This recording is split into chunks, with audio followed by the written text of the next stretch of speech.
Hi, 5 minutes with doctor Sathya. இன்னைக்கு வேலையில் உத்தமம்.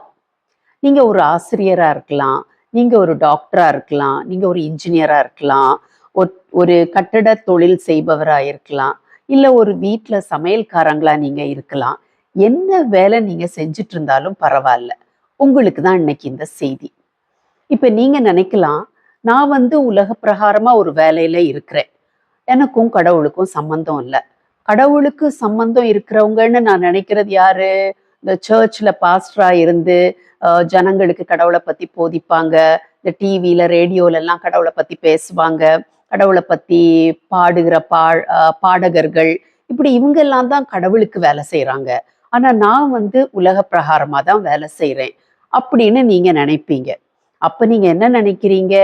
நீங்க ஒரு நாளைக்கு அந்த 24 மணி நேரத்துல தூங்குற நேரத்தை தவிர நீங்க மற்ற நேரத்துல ஆல்மோஸ்ட் 3/4 மணி நேரங்களை நீங்க கடவுளுக்கும் உங்களுக்கும் சம்பந்தம் இல்லாத ஒரு காரியத்துல உங்க சிந்தைய உங்க எனர்ஜியை எல்லாத்தையும் செலுத்திட்டு இருக்கீங்க.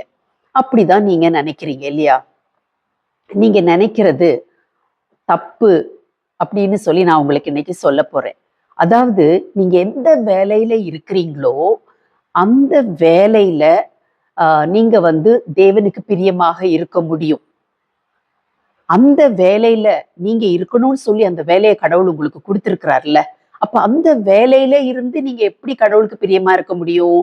அது எப்படி கடவுளுக்கு உகந்த ஒரு வேலையா அதை மாற்றி அமைக்க முடியும்? அதை தான் இன்னைக்கு நம்ம பார்க்க போறோம். இப்போ பைபிள்ல இருந்து ஒரு வசனம் உங்களுக்கு சொல்றேன். கொலோசியர் 3:24. எதை செய்தாலும் அதை மனுஷர்களுக்கென்று செய்யாமல் கர்த்தருக்கென்றே மனப்பூர்வமாய் செய்யுங்கள்.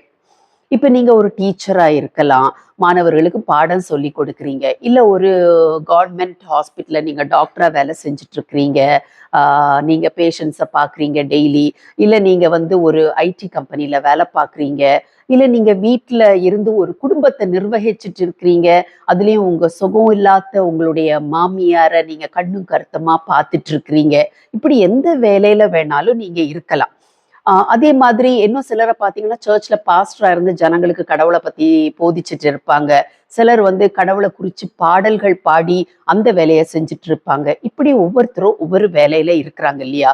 இந்த வசனத்தின்படி எதை செய்தாலும், எதை செய்தாலும்னா எதை செய்தாலும் தான். நீங்க டீச்சரா இருந்தாலும் சரி, ஹவுஸ் ஒய்ஃபா இருந்தாலும் சரி, டாக்டரா இருந்தாலும் சரி, இன்ஜினியரா இருந்தாலும் சரி, சமையல்காரங்களா இருந்தாலும் சரி, சர்ச் பாஸ்டரா இருந்தாலும் சரி, பாடகராக இருந்தாலும் சரி, எதை செய்தாலும் அதை கர்த்தருக்கென்று மனப்பூர்வமாக செய்யணும் அப்படின்னு சொல்லி இங்க சொல்லப்பட்டிருக்கு. அப்பனா அந்த வேலைக்கு நீங்க உங்களுடைய 100% கொடுக்கணும். நான் கவர்மெண்ட்டுக்கு தானே வேலை செய்யறேன், எப்படி வேலை செஞ்சாலும் கவர்மெண்ட் 1ஆம் தேதி எனக்கு சம்பளம் கொடுக்குது, அதனால நான் என்னுடைய லஞ்ச் பிரேக்கை ஒரு 1 hour எடுத்துக்குவேன், ஃப்ரெண்ட்ஸோட போய் நல்லா ஜாலியா பேசிட்டு எடுத்துட்டு வருவேன், காஃபி பிரேக் ஒரு 1/2 hour எடுத்துக்குவேன் அப்படின்னு சொல்லி ஏனோ தானோன்னு வேலை செய்வேன்னு எண்ணக்கூடாது.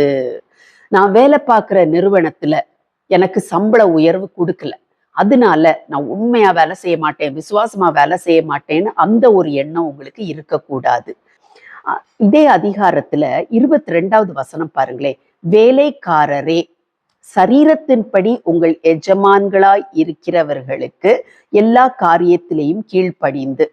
ஓ, வேலைக்காரரேன்னு சொல்லியிருக்கு. அப்போ இது நம்ம வீட்டுல இந்த சமையலுக்கு வேலைக்கு ஆள் வச்சிருப்போம், தோட்டத்துக்கு வேலைக்கு ஆள் வச்சிருப்போம், இல்ல இந்த வயல் எல்லாம் வேலை செய்யறாங்களே அவங்க தானே வேலைக்காரரே. அப்படி நினைக்கவே நினைக்காதீங்க. இப்ப நீங்க ஒரு கவர்மெண்ட் ஹாஸ்பிட்டல்ல டாக்டரா வேலை செய்றீங்கன்னா நீங்க அந்த கவர்மெண்ட்டுக்கு வேலைக்காரர். ஒரு ஐடி கம்பெனிக்கு வேலை செய்றீங்கன்னா அந்த ஐடி கம்பெனிக்கு நீங்க வேலைக்காரர். புரியுதா உங்களுக்கு? அப்பனா அவங்கதான் உங்களுடைய எஜமான். அப்போ அவர்களுக்கு நீங்க எல்லா காரியத்திலையும் கீழ்ப்படிந்து நீங்கள் மனுஷருக்கு பிரியமா இருக்க விரும்புகிறவர்களாக பார்வைக்கு ஊழியம் செய்யாமல். இது என்னன்னா, மேனேஜர் பார்க்கும்போது நல்ல கண்ணும் கருத்துமா வேலை செய்யற மாதிரி அப்படி நடிக்கிறது, மேனேஜர் அந்த பக்கம் போனோன்னு அப்படி எழும்பி டீ பிரேக் போறேன் அப்படின்னு சொல்லி ஃப்ரெண்ட்ஸ் கூட போறது, இது மாய்மாலம். அதுதான் இங்க சொல்லப்பட்டிருக்கு. பார்வைக்கு ஊழியம் செய்யாமல் தேவனுக்கு பயப்படுகிறவர்களாக கபடம் இல்லாத இருதயத்தோடு, சின்சியரான இருதயத்தோடு ஊழியம் செய்யுங்கள். ஊழியம் செய்யுங்கன்னா வேலை செய்யுங்க அப்படின்னு அர்த்தம். அப்பனா நம்ம ஒவ்வொருத்தரும் என்ன வேலையில இருக்கிறோம்னாலும் சரி, அந்த வேலையில அந்த வேலையை கர்த்தருக்கு செய்யற மாதிரி நினைச்சு நம்ம செய்யணும்.